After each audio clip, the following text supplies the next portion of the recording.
Hello everybody, my name is Enda Murphy, and at the end of this talk I'd love you to go on to a Facebook page called the Raggy Doll Club, because that's the club we set up for people like me. And I'd like to tell you a little story about a primary school teacher in America who had junior infants. And what she used to do every Friday, or every second Friday, was she would get all the kids to write down the 5 names of the people they would like to sit beside the next day for the following week. And of course all the kids would put down their friends' names. And she'd take all those things together. Before she went home on Friday night, she would actually look them up. And what she was trying to identify was not the people who were the most popular in the class or who wanted to sit beside anybody. She was trying to identify the kids that were actually in her class who were actually on nobody's list. And I remember hearing that story and being totally gobsmacked by it. And I said, when did you start doing that? And she was a bit older than myself even. She had started it after the Columbine massacre. The Columbine massacre was the first of the mass shootings in America. And she had realized that what was behind mass shootings in America was not that somebody got an idea at the end after 18 years to go in with an assault rifle into a school, but it was a process that started right back in junior infants. And it was a process whereby people felt isolated, felt rejected, hadn't a clue, and didn't know what to do. And that's where it started with all of us. And the reason it actually made so much sense tonight, and the reason I set up the Raggy Doll Club, and most of you weren't even born when I came up with the idea, was that I was one of those kids that was on nobody's list. I went into junior infants, and it was a different time then, all right? I remember being smacked the first day I went into school, all right, because I had done something that I had no idea was actually not allowed. And that was a process, because see, the traditional way of teaching people is that we think, if I tell you what not to do, you will instinctively know what to do instead. And that was absolutely not the case, because as far as making friends was concerned, I had no idea what to do. Had absolutely no idea what to do. And whenever I would ask, what should I do? It was an environment, and unfortunately that environment is still here. That environment was there that if you asked what to do, nobody would tell you. To say, well, don't do this and don't do that and don't do the other. And we all still live in that type of environment. And the way it was that I went through the whole of my primary school and most of my secondary school believing that I was the reject. I was just one of life's social rejects, and that was it. I might as well just accept it. And I was very, very lucky, because after getting kicked out of school for probably the 5th time in 6th year, all right, I ended up talking to a teacher. And that teacher was a raggy doll like me. And I remember he pulled me aside. And for the first time in my life, when he asked me a question, he listened to what I said. And he respected me for the person I was, not the person that I had thought I was going to be. And what happened was that the first time I actually believed, and I still remember to this day, and that is it's nearly 40 years ago. I still remember it because I came out of that room feeling like I was on cloud 9, because for the first time in my life, I believed that it was okay to be me. So what I'm asking, all right, for all of you to do is that I could come in and I could talk. I'm a cognitive behavioural therapist, My experience is that I wrote a book, co-authored it with a colleague of mine, Harry Barry. And we wrote this book, and I wrote it for parents and teachers. And I started off the book by telling the story that supposedly I'm an expert in the field, about a father who turned around to me when my wife got pregnant with our first.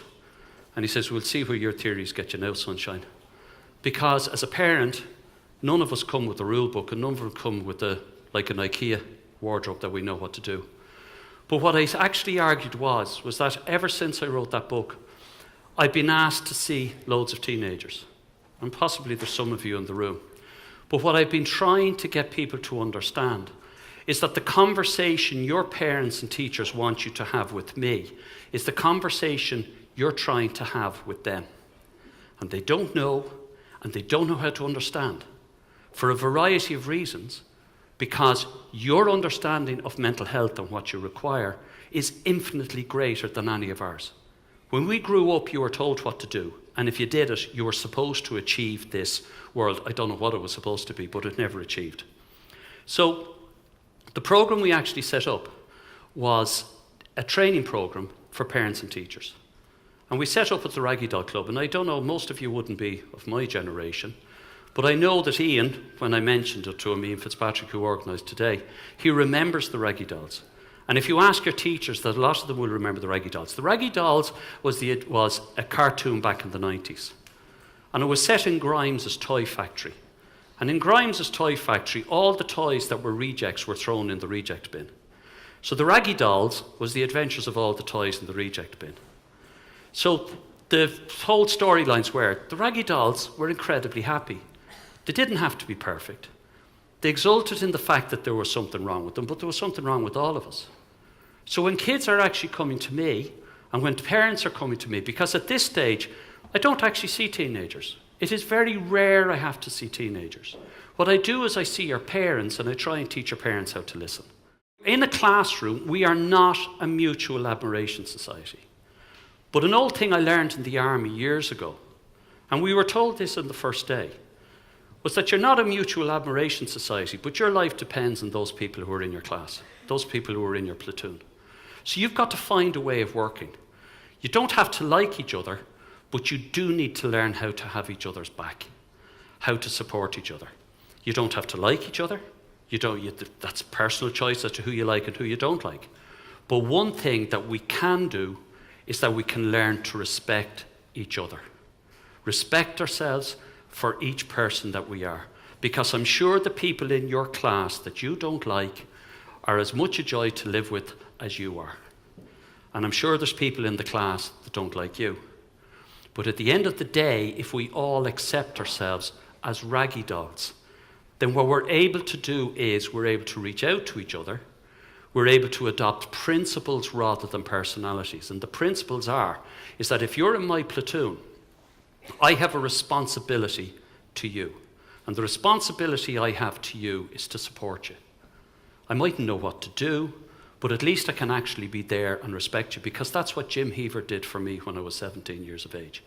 He just listened and he respected me for the person I was. So to become a member of the Raggy Doll Club, you first accept that you're not perfect. You never were, you never will be. But neither is anybody else.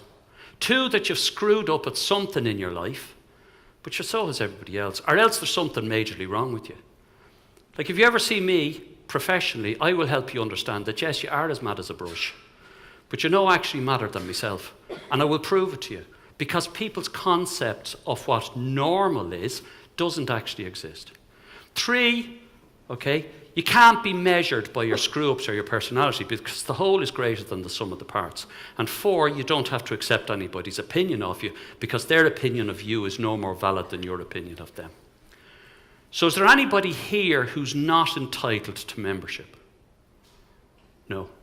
And I've been asking that question now for nearly 20 years, and I'm still waiting for somebody to put up their hand and say, no, I'm perfect. I don't belong at the Raggy Doll Club. And if you take anything from me here today, become a member of the Raggy Doll Club, and that will solve 80% of what you're experiencing, because it is the abnormalization of ourselves that cause the problem. So if you're not at ease with your knobbly knees and your fingers are all thumbs, then stand on your 2 left feet and join your Raggy Doll chums. Because Raggy Dolls are happy just to be Raggy Dolls, dolls like you and me. Thank you.